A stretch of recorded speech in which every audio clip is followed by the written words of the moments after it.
रात्रीच्या जेवणानंतर लगेच झोपायचं नाही, आपल्याला शतपावली करायची आहेत. मी टायमिंग लावतो 10 मिनिटाचं, माझ्यासोबत शतपावली करा. नवीन लोकांसाठी जर तुम्ही पहिल्यांदा बघत असाल तर काय आहे, आपण रात्रीचं जेवण झालं की एक तर दिवसभरात आपल्या हालचाली कमीत कमी असतात.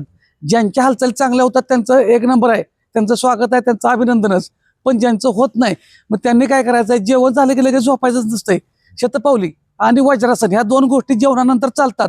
म्हणजे बऱ्याच वेळा प्रश्न पडतो की जेवणानंतर कोणता व्यायाम करायचा, तर जेवण झालं की आपण वज्रासनात बसू शकतो. तसेच आपण शतपावली 10 ते 15 मिनिटं करू शकतो. कधी जेवण झालं की 10-15 मिनिटानंतर. पण जर तुम्ही जेवण झालं लगेच एका ठिकाणी बसला, बराच वेळ बसला, तर ते फॅटमध्ये आणि वजनात ही वाढच होणार आहे, कमी होणार नाही. त्यामुळे लहान लहान हालचाली आपल्या सगळ्या जे काय महाराष्ट्रातील जेवढे काही लोक आहेत, महाराष्ट्रामध्ये सगळे जिथं कुठं कुठं आहेत त्यांनी ज्यांच्यासाठी जे उपयोगी आहेत, सर्वसामान्य कुटुंबापर्यंत, शेतकरी कुटुंबापर्यंत सुद्धा सगळ्यांनी आम्ही कामं करतोय असं म्हणत बसू नका. ह्याला तुम्हाला काय खर्च आहे का? त्यामुळे गैरसमजातून बाहेर या. बरेच जण येतील मग हा जेवणानंतर पहिल्यांदाच व्यायाम बघितला ज्यांना वाटतोय करायचा त्यांनी करूया, ज्यांना नाही वाटत त्यांनी बाजूला होऊ देत, काय आपल्याला देणं घेणं नाही. पण प्रत्येकानं प्रत्येकातल्या कुटुंबासोबत शतपावली करण्याचा प्रयत्न करा. जेवण झालं की पूर्वी भरपूर कामं होती, आता आपण पण शेतामध्ये जी कामं करतोय ती सुद्धा आपल्याला यंत्राद्वारे जास्त करतोय आपण, बघा तुम्ही. त्यामुळे शेतकऱ्यांनी सुद्धा जास्तीत जास्त प्रयत्न करा, हालचाली करूया. यंत्राद्वारे तुम्ही जरी शेतीतली कामं करत नसाल, जरी म्हणजे शरीरानं शारीरिकरित्यानंच करत असाल तरी पण चांगलं आहे, तरी पण व्यायामाला सवय लावूया. व्यायाम हा वेगळा आहे आणि काम करणं वेगळं आहे, त्याच्यामुळं गैरसमज नकोत. आता दुसरी गोष्ट, वजन का वाढतंय? एक आपल्या खाण्याच्या पद्धतीमध्ये प्रोटीनचा आहार आणि फायबरचा आहार कमीत कमी असतो. मग प्रोटीन म्हणजे काय? नुसतंच काहीतरी औषध आणायचं का? नाही. प्रोटीन म्हणजे घरातला आहार. पहिल्यांदा घरातल्या आहाराला प्राधान्य द्यायचं. जर हे आहार घरातून पूर्ण होत नसेल तर तुम्ही व्हे प्रोटीन घेऊ शकता. व्हे घ्यायची गरज नाही, पूर्ण होत नसेल तर सांगतोय.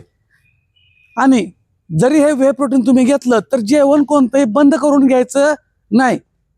बऱ्याच वेळा काय होतंय, तुम्ही संध्याकाळचं जेवणाच्या ऐवजी तेच काहीतरी प्रोटीन कोण घेतच नाही, दुसरंच काहीतरी खात बसतात आणि पित बसतात आणि ते घेतात आणि संध्याकाळचं जेवण पूर्णपणे बंद करतायत.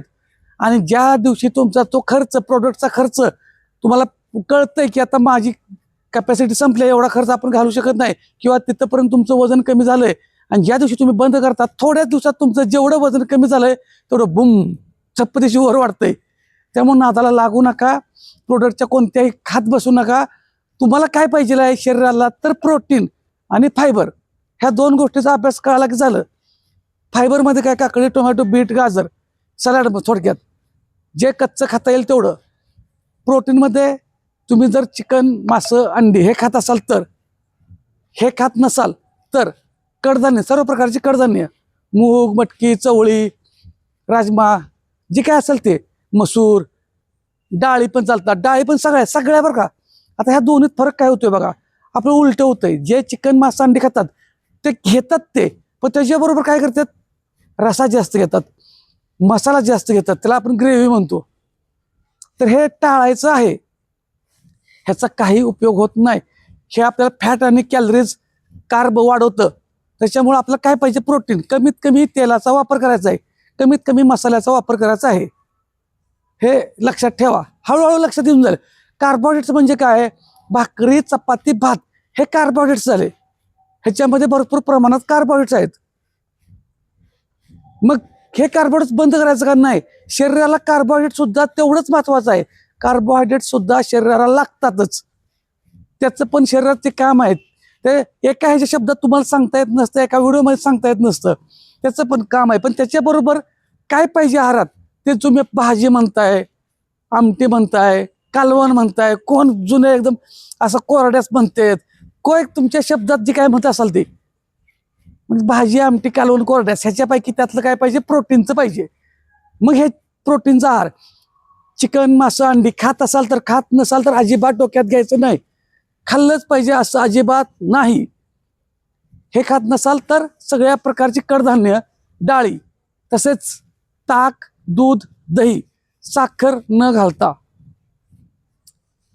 पनीर, आता पनीर, आता म्हणजे हे मी ज्याच्यातून प्रोटीन मिळते ते सांगतोय.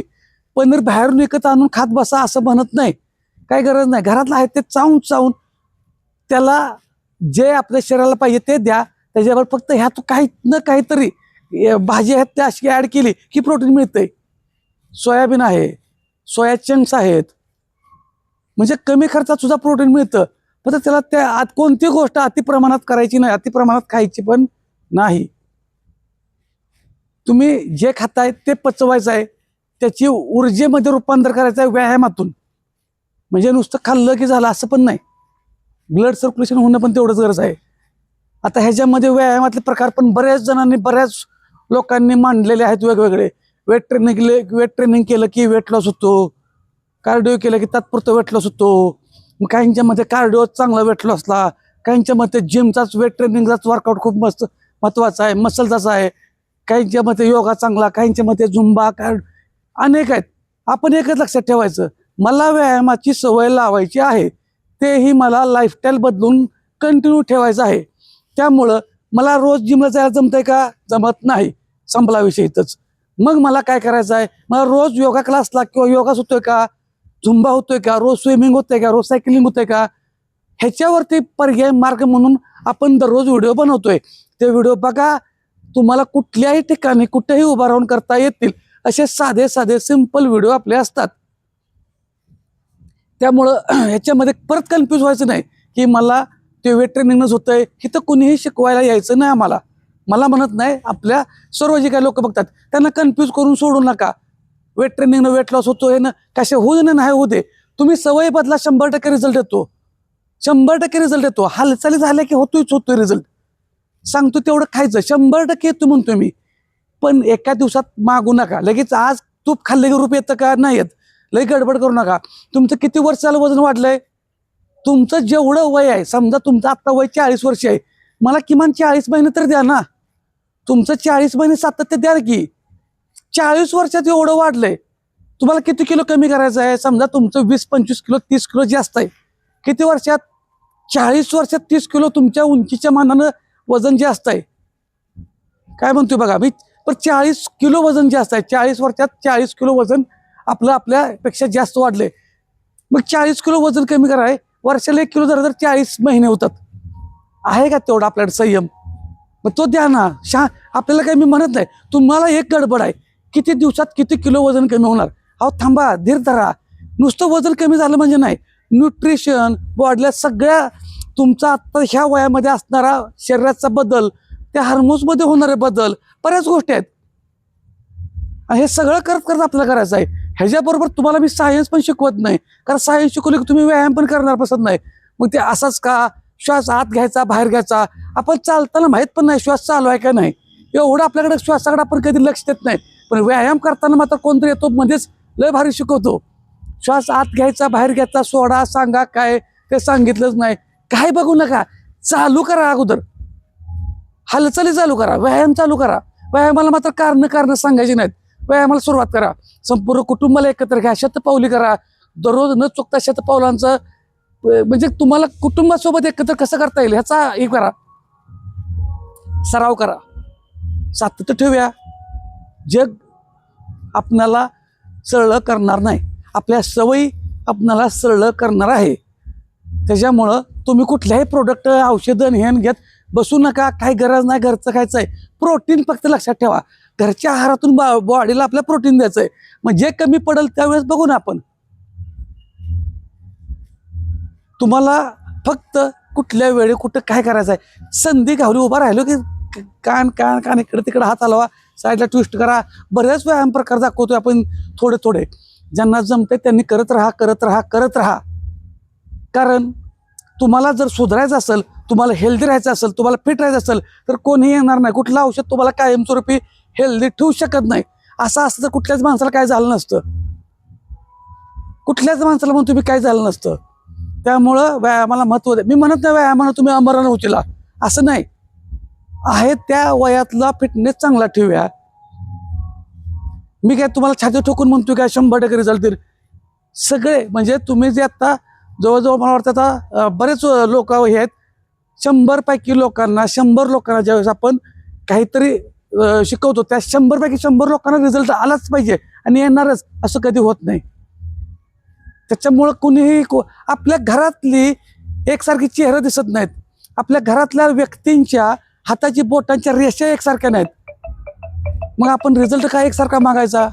आपले 10 मिनिटं झालेले आहेत, शतपावली झाले आहेत. अशा दररोज शतपावलाबरोबर नुसता तुमचा वेळ खातोय का? तुम्हाला व्हिडिओ बघा बनतोय का? थोडे माहिती ते पण आपल्या गावठी भाषेत सगळ्यांना समजेल असं सांगत असतो. वजन कमी कसं करायचं आहे, काय करायचं आहे. बाकीचं कुठलं तुम्हाला म्हणलं का असा मसलचा व्यायाम मारा, एक मारूया, तो विषय. कारण आता प्रत्येकाच्या घरात समस्या कोणती आहे तर वाढलेलं वजन. ह्या वजनामुळे इतके त्रास व्हायला लागलेत भरपूर. म्हणजे तुम्ही गुगलला जर सर्च केलं की वाढत्या वजनामुळे आता काय व्हायला लागले भारतात मध्ये, त्याची जर टक्केवारी काढली तर इतकी टक्केवारी वाढल्या. त्याच्यावरती आपल्याला मात करायचा तर तुम्ही सुरुवातीला जगाला सुधारत बसायचं नाही, आपण स्वतःपासून सुरुवात करूया. तुम्ही फक्त ऍक्शन घ्या, एक पाऊल उचला, बाकीची पावलं मी दाखवतो. आणि अशाच बाईसाठी फॉलो करा. धन्यवाद.